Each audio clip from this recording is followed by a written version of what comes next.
죽을 때 후회하는 25가지라는 책에서 호스피스 전문의인 오츠 스위츠는 인생이 얼마 남지 않은 말기 암 환자들이 가장 후회하는 것이 사랑하는 사람에게 고맙다라고 말하지 못한 것이라고 말합니다. 사랑하는 사람에게 고맙습니다, 감사합니다 라는 말을 하고 살았어야 했는데 그 말에 너무 인색한 것이 죽음을 앞둔 그들에게 가장 후회되는 일이라. 그런 그 암 환자들을 함께 만나면서 수많은 임상을 통해서 들었던 그의 얘기입니다. 우리가 살아가면서 사랑하는 가족에게, 이웃에게, 친구에게 고마움을 표현하며 사는 것, 더 나아가 하나님의 은혜에 감사하며 살아가는 것, 이것이요, 인생 잘 사는 법입니다. 우리는 다음 주에 추수감사절로 지킵니다. 추수감사절은 한 해를 되돌아보며 하나님께서 베풀어 주신 사랑에 감사드리는 시간입니다. 지난 1년의 시간을 되돌아보며 감사하는 마음으로 예배를 준비했으면 합니다. 또한 최고의 감사를 하나님께 준비해서 드려봅시다. 이번 교회 이 주보에 보면 한 해 감사했었던 것 10가지, 사실 어디 감사한 것이 10가지만 되겠습니까? 수없이 많을 겁니다. 그 중에 추리고 추려서 나의 감사 10가지를 함께 적어보면서 우리 그 은혜를 우리 나누는 시간도 갖도록 하겠습니다. 지난주 저는 교회를 생각하면서 하나님께 감사한 10가지를 적어 보았습니다.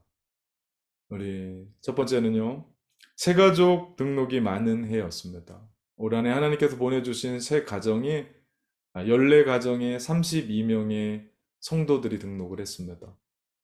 한 영혼이 죽게 돌아오는 것만큼 소중하고 기쁜 일은 없습니다. 감사하더라고요. 예. 13주 락다운이 들어가지 않았으면 현장 예배의 계속이 있었으면 어떤 일이 있었을까 기대가 또 됐습니다. 교회 안에 전도팀이 있습니다. 매주 목요일마다 전도하러 다녀요. 이번에 전도 용품도 준비해서 위드 코로나를 준비하고 있다고 들었습니다. 얼마나 감사한 일인지 모릅니다.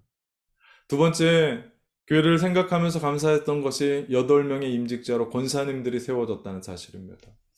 제가 꿈에 그리던 그림입니다. 교회 일꾼들이 필요한데 그분들이 기도하는 권사님들입니다. 가정에 어머니가 필요하듯 교회에는요, 기도하는 어머니가 꼭 있어야 됩니다. 앞으로 이분들의 기도를 통해서 하나님의 놀라운 일들을 행하실 것을 생각하니 감사했습니다. 세 번째, 기도하는 교회가 됐다는 겁니다. 공식적으로 우리 교회에는 새벽 기도회, 금요 엎드림 기도회, 월요 두드림 기도회가 계속해서 이루어집니다. 그리고 자발적으로 비전센터 밤 기도회가 오픈되어서 함께 365일 기도합니다. 교회는요, 기도하는 집입니다. 그 집에서 기도한다는 것은 감사고요, 축복입니다.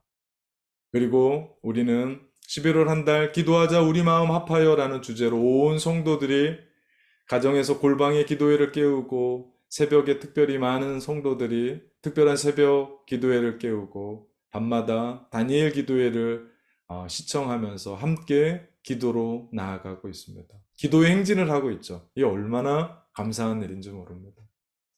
네 번째는요, 다음 세대들이 건강하게 자라가고 있다는 겁니다.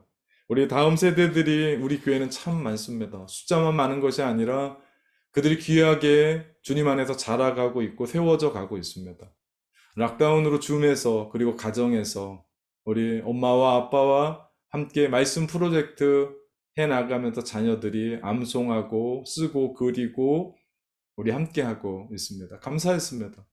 이 일들을 위해서 우리 교사들이 얼마나 애를 쓰는지 몰라요. 자기의 시간들 아끼고 내고 헌신하고 희생하고 아이디어 내면서 이름도 없이 빛도 없이 섬기는 그 섬김의 아이들이 무럭무럭 자라갑니다. 지금은 잘 몰라요.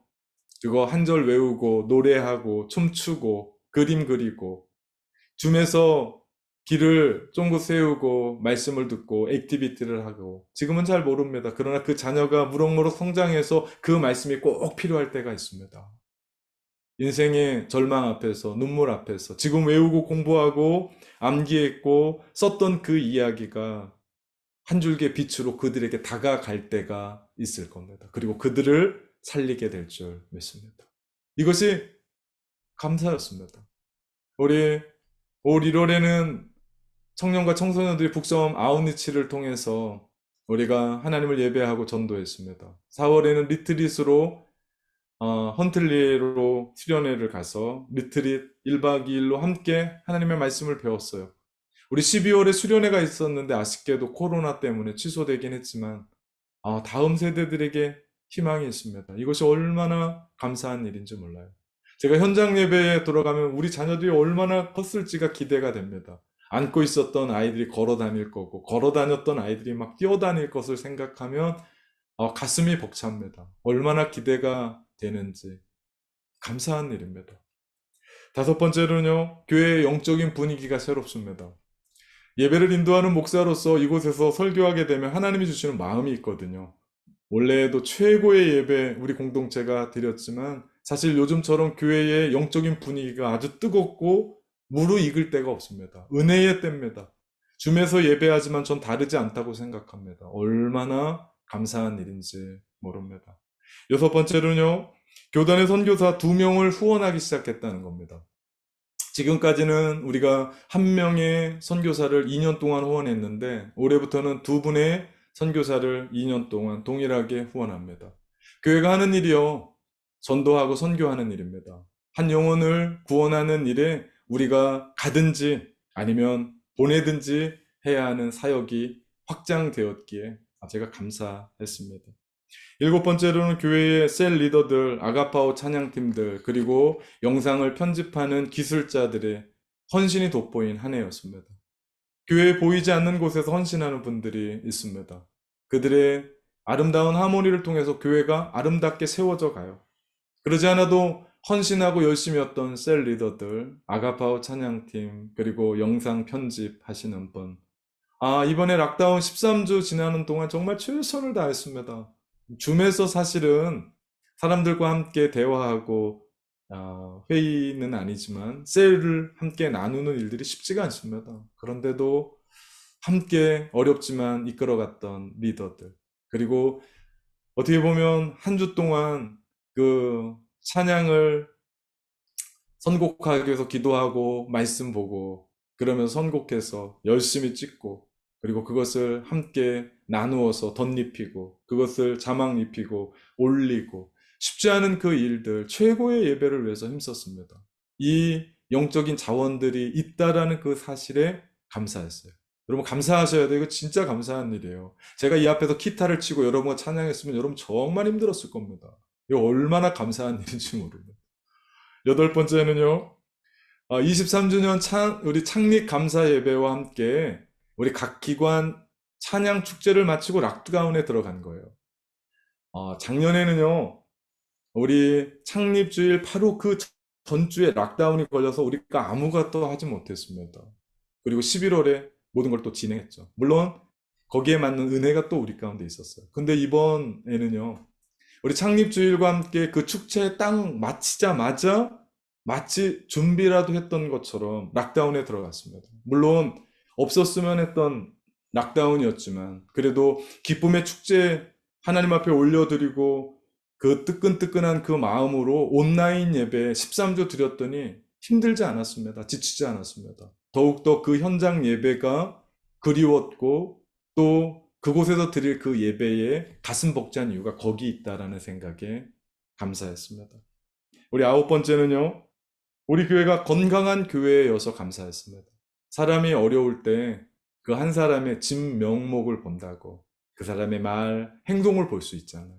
이번에 락다운 때 어려운 일들이 있었고 힘든 사람들이 있었는데 그렇게 서로 돕고 아껴주고 사랑하는 모습에 제가 반했습니다. 너무 감사했습니다.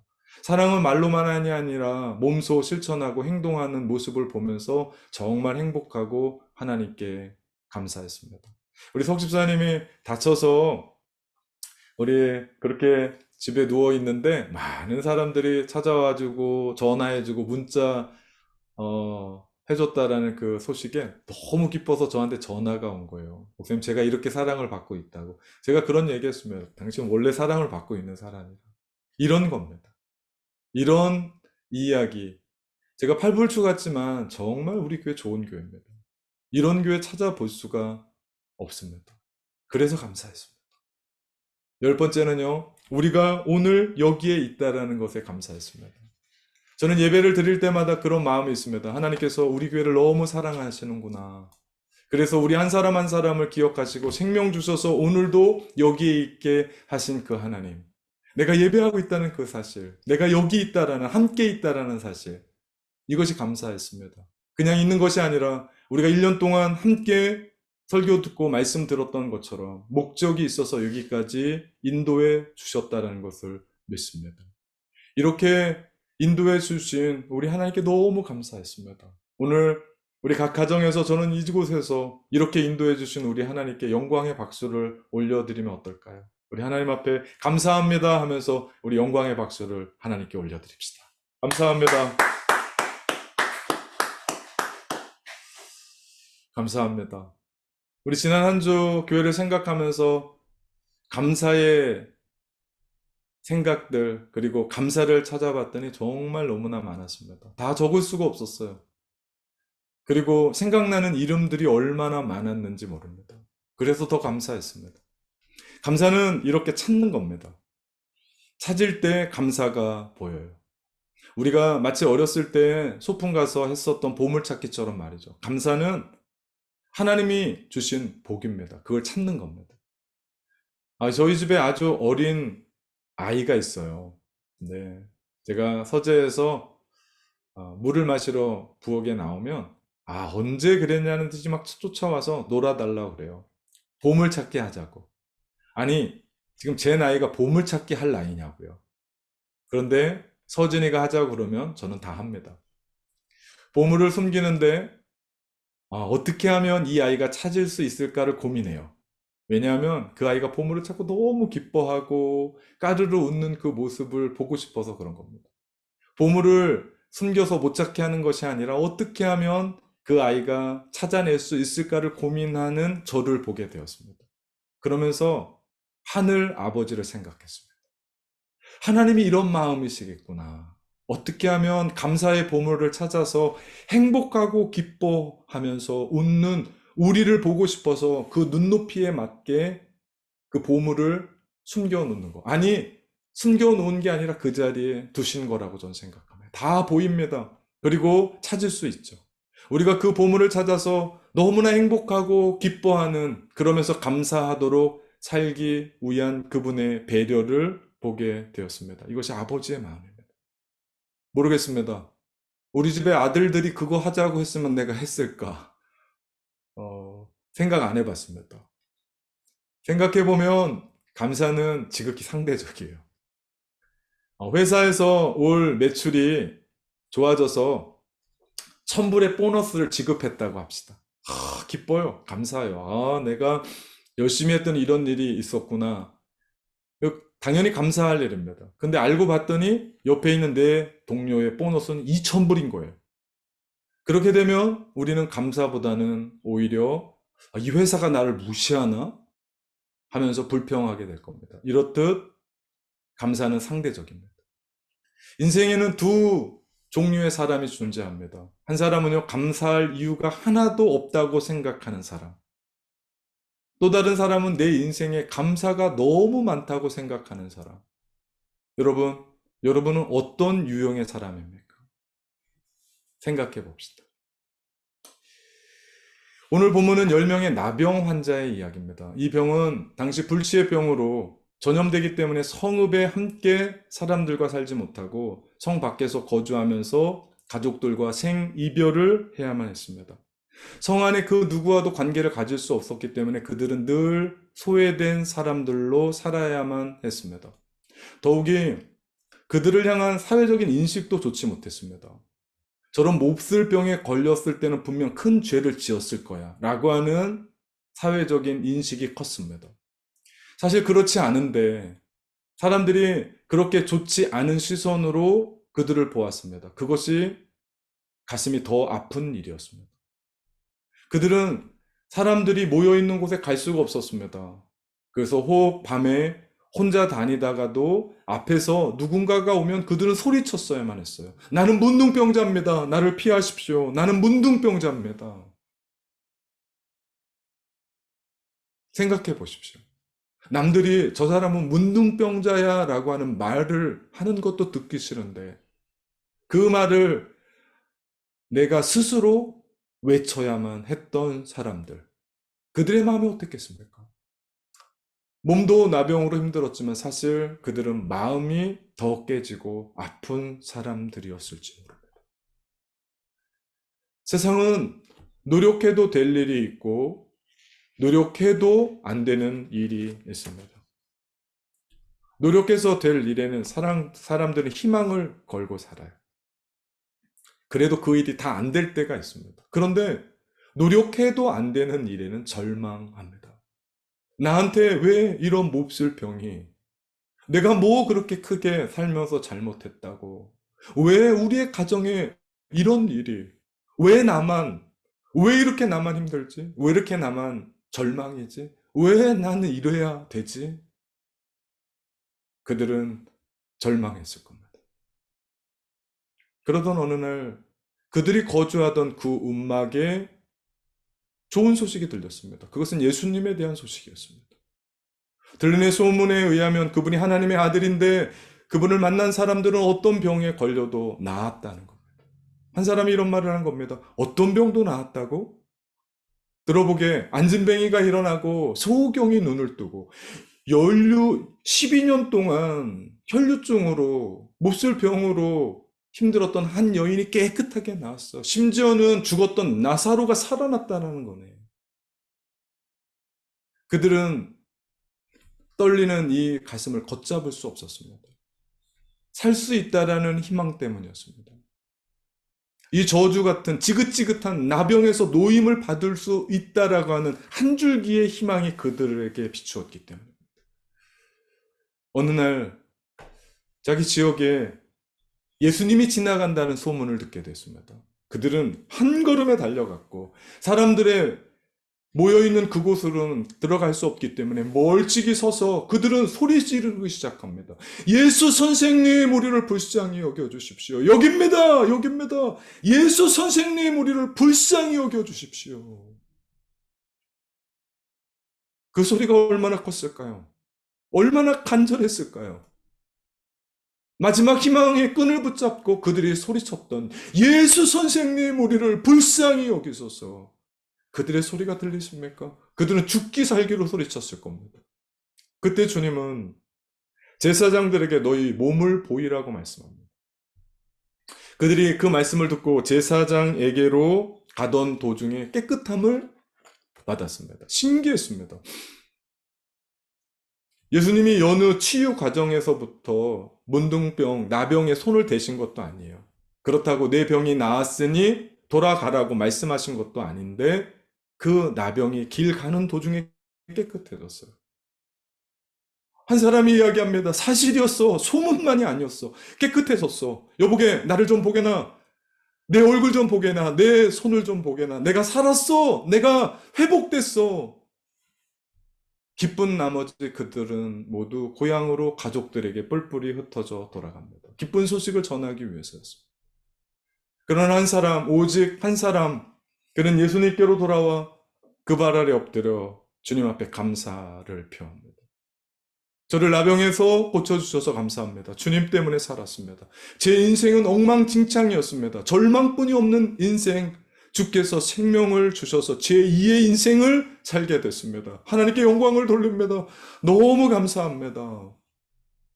그때 예수님은 그에게 17절 10사람이 다 깨끗함을 받지 아니하였느냐 그 9은 어디에 있느냐 물으십니다. 9은 어디에 있느냐. 오직 한 사람만이 주님께 돌아와 하나님께 영광을 돌리고 예수님 발에 엎드려 감사했고 오늘 누가복음을 기록한 누가에 의하면 그 사람이 사마리아 사람이었다고 굳이 밝힙니다. 저는 오늘 말씀을 묵상하면서 이방인인 사마리아 사람만 감사를 했을까? 어떻게 그럴 수 있었을까? 어떻게 그에게 감사한 마음이 들었을까? 무엇이 그로 하여금 주님 앞에 나와 하나님께 영광을 돌리며 이방인인 그가 큰 소리로 감사를 표현할 수 있었을까? 무엇이 달랐을까를 묵상해 봤습니다. 유대인들은 사마리아 사람들을 사람 취급하지 않았습니다. 전쟁 때에 다른 민족과 피를 섞은 혼혈인들이라고 그들을 개, 돼지, 만토 못한 인간이라고 취급했습니다. 그런 소외된 사람들 중에 오늘 이 무명의 사마리아인은 더 안타깝게 몹쓸 나병까지도 걸린 소외된 자 중에 더 소외된 대명사입니다. 우리 교회가 매년마다 단기 선교로 들어가는 통가 나라는 가난한 나라입니다. 그런데 우리가 섬기는 사람들은 장애인들이에요. 통가 땅에는 그런 통념이 있습니다. 그 집에 장애인이 있는 건 저주받은 가정이라는 인식이 있었습니다. 가난한 나라에 더 가난할 수밖에 없는 사람들이 장애인이었습니다. 그래서 그들은 평생 집안에서 한 번도 나오지 못하고 죽을 때까지 방구석에, 아니 남들이 보지 못하게 한쪽 곳에서 그런 삶을 살다가 온몸이 비틀어진 채 죽어갈 수밖에 없는 사람들입니다. 오늘 사마리아 사람이 바로 그런 사람이었습니다. 그런 그가 주님께 고침을 받은 거예요. 그가 감격하지 않았을까요? 소외된 자 중에 더 소외받은 나를, 저주받아 마땅한 나를, 그런 운명이거니 하고 살던 나를 주님께서 살려주신 겁니다. 그 사랑에, 그 은혜에 감격해서 그 길로 한 걸음에 주님 앞에 나와 하나님께 영광을 돌리고 그는 감사하고 있는 겁니다. 그렇습니다. 감격이 감사를 만들었던 겁니다. 오늘 제가 이 말씀을 묵상하면서 또 한 가지 깨달은 사실은 그 나병 환자, 특별히 사마리아 사람이 나라는 생각을 하게 됐습니다. 그 사람이 나였습니다. 죄로 말미암아 죽었던 나, 열등감으로 저주 아래 있었던 나, 가진 것 없다고 절망하던 나, 현실 앞에서 좌절하던 나, 몸은 건강할지 모르지만 내 안에 이런 나병들이 가득한 나를 보게 되었습니다. 나병 환자 사마리아 사람이 다른 사람이 아니라 나였습니다. 그런 내가 예수님을 만난 겁니다. 그 십자가의 은혜로 구원받았고 하나님의 자녀가 되었습니다. 그 주님의 십자가의 보혈의 능력으로 씻음받았고 영생을 누리게 된 겁니다. 그렇게 예수님을 믿으면서 수많은 은혜를 받았습니다. 지금 누리고 있는 것도 예수님 아니면 누릴 수 없는 것들이었습니다. 은혜 아니면 살아갈 수 없는 존재가 된 나를 깨달은 겁니다. 죄로 말미암아 죽었던 나, 마귀의 종노를 했던 나, 음란에 무너졌던 나, 세상의 헛된 꿈을 향하여 달려갔던 나였습니다. 그런 나를 위해서 주님이 죽어주신 겁니다. 내가 오늘 나병 환자처럼 크게 부르지도 않았는데 주님은 먼저 나를 찾아와 주셔서 나를 그렇게 부르십니다. 내가 너를 사랑한다.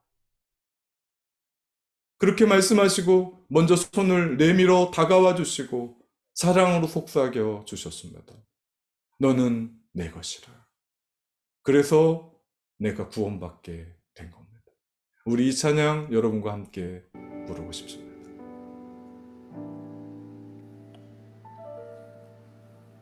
나를 지으신 이가 하나님, 나를 부르신 이가 하나님, 나를 보내신 이도 하나님, 나의 나 된 것은 다 하나님 은혜라.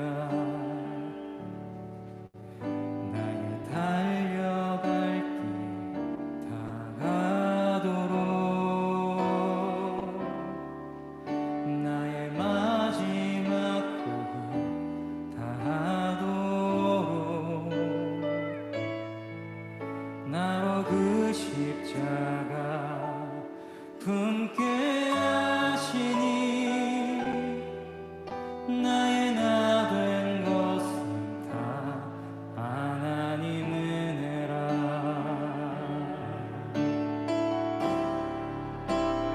한량없는 은혜, 갚을 길 없는 은혜,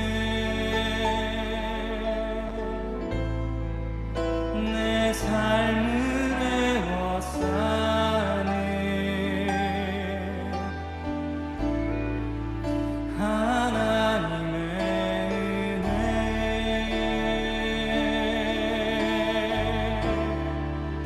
나 주저함 없이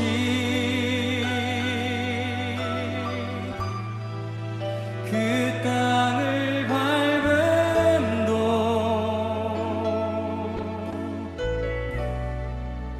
나를 붙드시는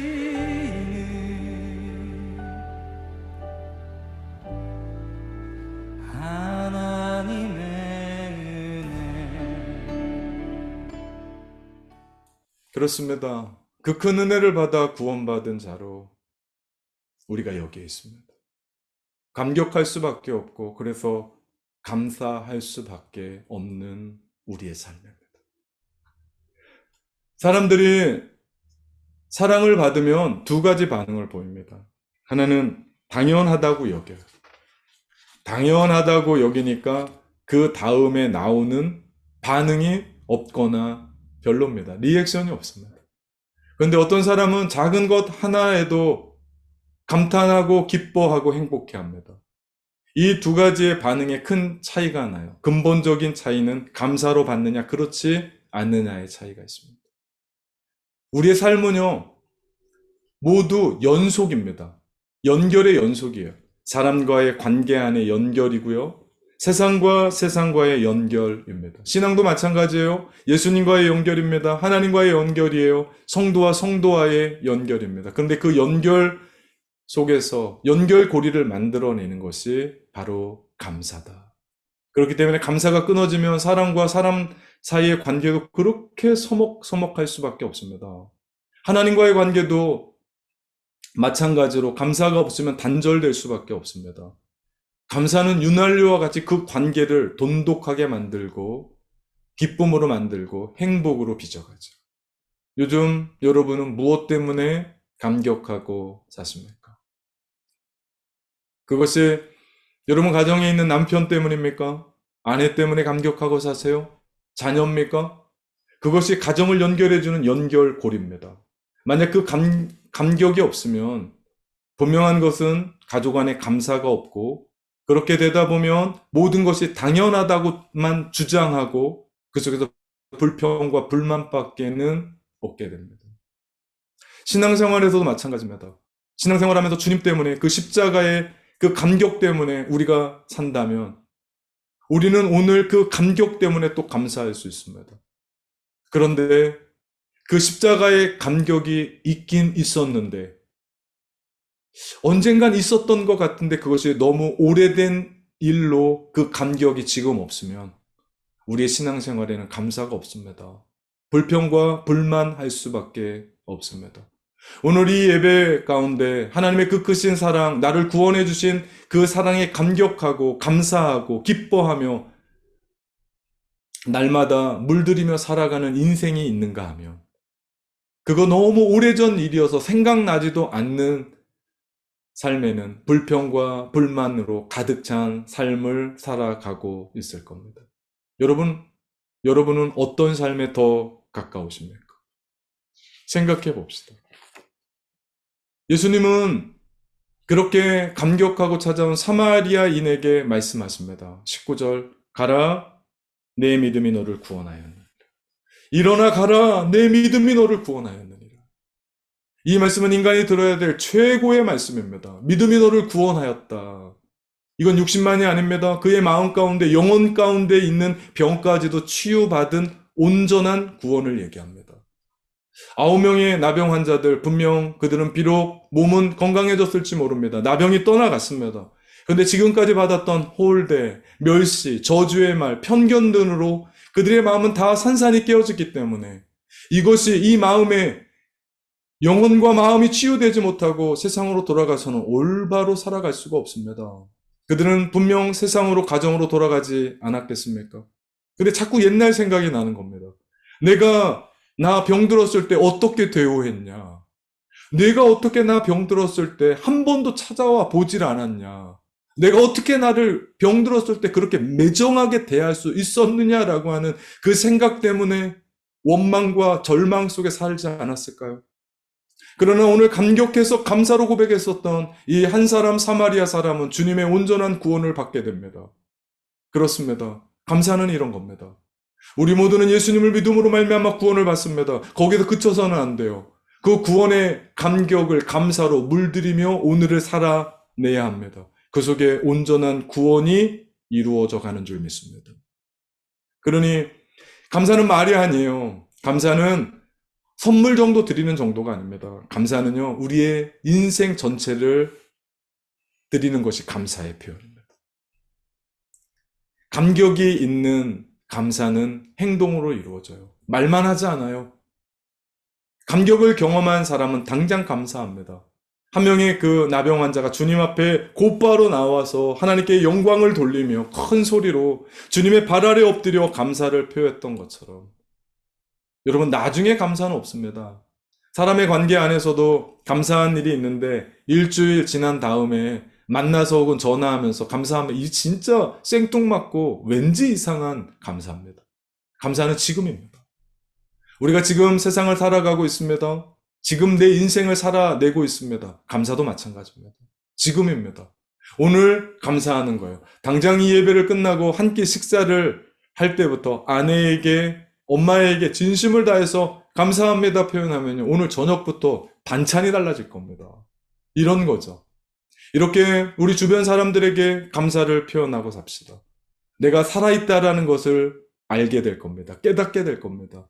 더 나아가 우리가 십자가에서 구원해 주시고 그 은혜로 여기까지 보호해 주시고 지켜주신 하나님 앞에 감사를 표현해 봅시다. 그 감사로 여러분은 세상을 다 얻게 되는 경험을 하게 될 겁니다.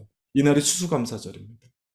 독일의 신학자 디트리 보네퍼 목사님은 이런 말을 합니다. 감사함을 통해 부유해질 수 있다라고 말합니다. 그렇습니다. 우리가 하나님 앞에 아주 작은 것이라도 우리가 감격할 때, 우리는 감사하게 되고 감사할 때 우리는 영적으로 부유케 되는 줄 믿습니다. 사랑하는 참된 가족 여러분, 우리 일평생 그리고 특별히 이번 한 주 우리 주님 안에서 감격하며 삽시다. 아멘.